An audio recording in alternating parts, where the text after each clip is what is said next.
Hello, Radhe Radhe. आप सबका मेरे चैनल पर स्वागत है। अभी अभी एक सपना चौधरी के पड़ोसी की वीडियो आई है। शायद ऐसा लग रहा है कि वो जो भैया अपनी वीडियो में बोल रहे हैं, हम सबके दिलों की बात बोल रही हैं। मेरे को तो भी ऐसा लगा जैसे मेरी ही बोली हुई सारी बात बोल रहे हो भैया, या फिर अंकल आंटी ही बुलवा रहे हैं वो सारी बातें।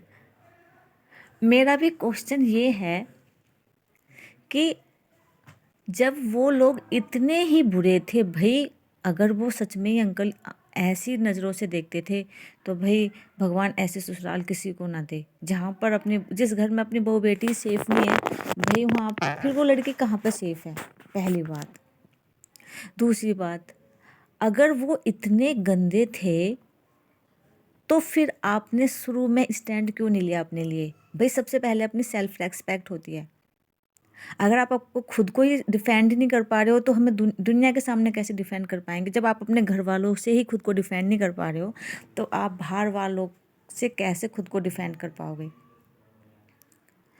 जब आपको वो गंदी नज़र से देखते थे, आपके साथ उनका गंदा व्यवहार था, 1% मान लो गंदा व्यवहार था, फिर तो आप कहते हैं ना कि करने वाले से ज़्यादा सहने वाला भी पाप का भागीदार होता है। आप क्यों सह रही थी? चलो मान लिया घर की इज्जत के लिए सह रही थी, तो फिर आप अब क्यों अब एक्सपोज कर रही हो, वो भी आप सोशल मीडिया पे? तब आप अपने हस्बैंड के सामने आपने एक्सपोज नहीं किया। यू आर सेइंग दैट के यू डोंट से बिकॉज घर की इज्जत के लिए आपने एक्सपोज नहीं किया, सहते रहे आप। तो आप जो ये रिकॉर्डिंग खेल रहे हो आप, तो फिर आप अब क्यों कर रहे हो एक्सपोज? अब घर की अब कोई इज्जत नहीं है, अब नहीं है कोई इज्जत। क्या मतलब अब कहाँ गई वो इज्जत फिर? तीसरी बात, अगर वो अंकल आंटी इतने गंदे थे, है ना, शुरू से आपके साथ में गलत हो रहा है भाई, मैं अगर मेरे साथ में कोई इतना गलत करेगा, ऐसी ज़िंदगी खुद को मैं नरक में वापस क्यों धक्का दूंगी? जिस नरक से, चलो हम जैसे भगवान ने हमारा सब कुछ ले लिया, हस्बैंड की डेथ होगी, भगवान किसी के साथ ना हो ऐसा, बहुत गलत हुआ आपके साथ में ऐसा, लेकिन अगर हमारे साथ ऐसा हो गया और पहले से हमारे वहाँ साथ लोग गलत कर रहे हैं, दादाजी कभी नहीं बोलते थे आपके फेवर में, ससुर जी कभी नहीं बोलते थे, मदर इन लॉ कभी नहीं बोलती थी आपके फेवर में, उसके बाद भी अगर आपके हस्बैंड की डेथ होगी और आपके पास वहाँ से जाने का एक मौका था, आप जा सकती थी सब कुछ छोड़कर, जैसे आज आपने खुद के लिए स्टैंड ले रही हो, तो आपने फिर राजवीर जी से शादी क्यों की? अब भाई प्रेशर आप बोलते हो, प्रेशर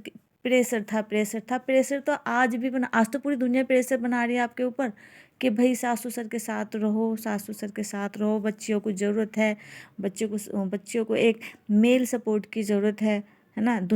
अब आप देखो, एक छोटी सी भाई मेरे कमेंट में बताना, जब घर में आप सेफ नहीं थी, आपके हस्बैंड भी थे, है ना, सूरज भैया राज भैया भी सब थे, उसके बाद भी you was not safe there.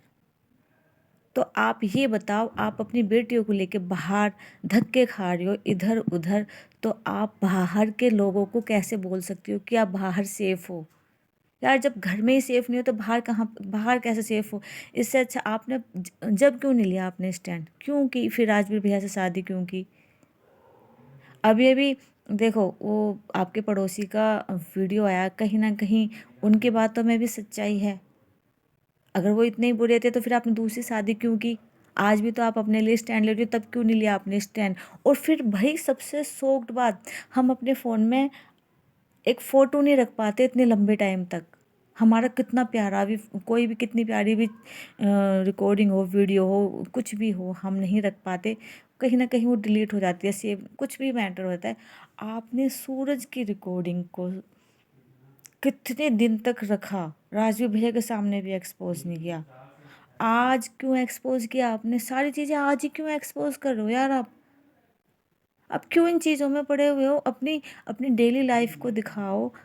बच्चियों पर बहुत गंदा इफेक्ट पड़ेगा, and I am saying to that कि you are not safe outside also. जब आप घर में सेफ नहीं हो तो बाहर भी सेफ नहीं हो। और आपको भाई पुलिस किस लिए होती है? पुलिस कंप्लेन करो आप फिर। पता नहीं, बट आप शायद अपने साथ नहीं, आप अपने बच्चियों के साथ गलत कर रहे हो। और रही प्रॉपर्टी की बात, भाई प्रॉपर्टी कोई किसी की नहीं लेता। अंकल आंटी कितनी भी नफरत करते हो आप लोगों से, हमने माना, पर वो अपनी प्रॉपर्टी ऑटोमेटिकली उनकी बच्चियों को जाएगी बस। और अगर आप आज स्टैंड ले सकती हो तो आप पहले क्यों नहीं लिया आपने स्टैंड?